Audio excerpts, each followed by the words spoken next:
Senate में कायदे हिज़्ब इख्तलाफ सैयद यूसुफ रजा गिलानी ने कहा है कि वो मजीद सेनेट में अपोजिशन लीडर के ओहदे पर बुराजुमान नहीं रहना चाहते और उन्होंने अपना इस्तीफा पार्टी को जमा करवा दिया है। पीर को सेनेट के इजलास में बात करते हुए सैयद यूसुफ रजा गिलानी ने स्टेट बैंक तरमीमी बिल 2022 के पास होने को तनकीद का निशाना बनाया। उन्होंने कहा कि यह आइटम एजेंडे पर मौजूद नहीं थी, लेकिन रातों रात इसको एजेंडे पर लाया गया और उस वक्त इन्हें इल्म नहीं था कि ये सुबह एजेंडे पर होने जा रहा था। यही वजह थी कि वो सेनेट में उस रोज हाजिरी यकीनी नहीं बना सके।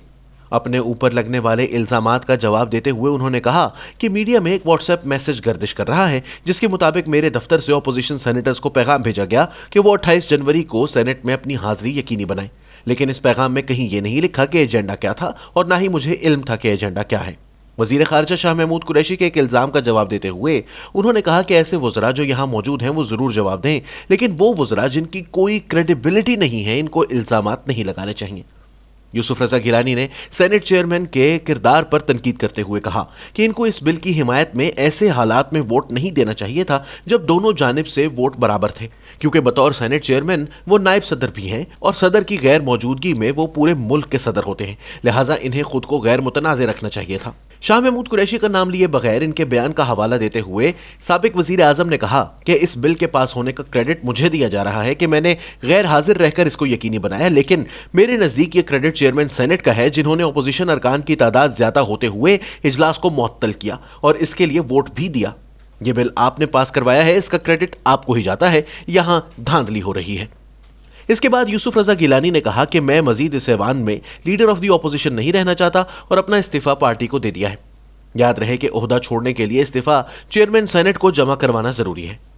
जुमे की शाम इस बिल के पास होने के बाद पीपल्स पार्टी के सेनेटर मुस्तफा नवाज खोखर ने जियो न्यूज पर शाहजेब खानजादा के प्रोग्राम में बात करते हुए कहा था कि जिन अरकान के वोट से Yusuf Raza Gilani leader of the opposition बने वो माजी में भी हर बार कानून साजी में हुकूमत के साथ वोटिंग करते रहे हैं और इस बार भी उन्होंने ऐसा ही किया। मैं पहले भी पार्टी के अंदर कह चुका हूं और टीवी पर भी कहा है कि हमें इन वोटों से गिलानी साहब को मुंतखब नहीं करवाना चाहिए था। हम मीडिया में आकर लोगों को अपने मौकफ से कैसे कायल करें जब हम खुद ही कायल नहीं हैं।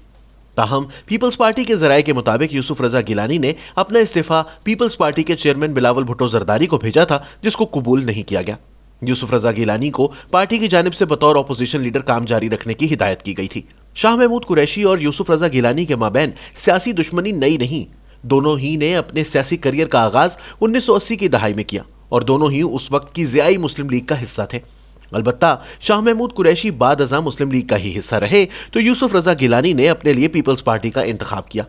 शाह महमूद कुरैशी को लेकिन मुस्लिम लीग में मुल्तान के तीसरे मखदूम जावेद हाशमी से सख्त मुकाबले का सामना रहा और रफ्ता रफ्ता जब उन्होंने देखा कि जावेद हाशमी नवाज शरीफ के ज्यादा करीब हो गए हैं और नवाज शरीफ के भी एस्टेब्लिशमेंट के साथ ताल्लुकात वो नहीं रहे जो किसी जमाने में हुआ करते थे, तो उन्होंने 1993 में मुस्लिम लीग छोड़कर पीपल्स पार्टी में शमूलियत इख्तियार कर ली, जहां वो जावेद हाशमी की जगह यूसुफ रजा गिलानी के रकीब खास रहे। जावेद हाशमी से इनकी सियासी दुश्मनी हल्के के अंदर बराह रास्त थी, लेकिन गिलानी के साथ रकाबत मुल्तान और फिर कौमी सतह की रही। 2008 में बेनजीर भुट्टो की शहादत के बाद पीपल्स पार्टी में वजारत उज़्मा की दौड़ लगी तो मखदूम अमीन फहीम और चौधरी अहमद मुख्तार के साथ ये दोनों साहिबान भी लाइन में थे।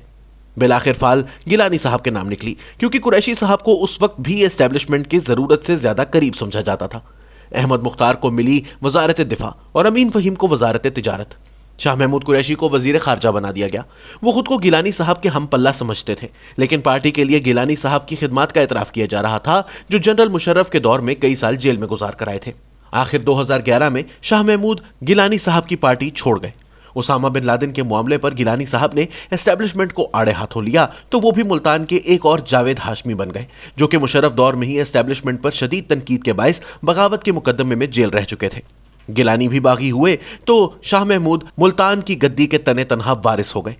आज वो गिलानी की सुबकी के लिए खुसूसी तौर पर बयानात दाग रहे हैं तो ये अपने एक मुखालिफ को पिछाड़ने की कोशिश है या ये खौफ कि एस्टेब्लिशमेंट को मुल्तान से एक और गद्दी नशीन उतना ही ताबेदार मिल गया है जितने कुरैशी साहब के दावे के मुताबिक सिर्फ वो ही हो सकते हैं।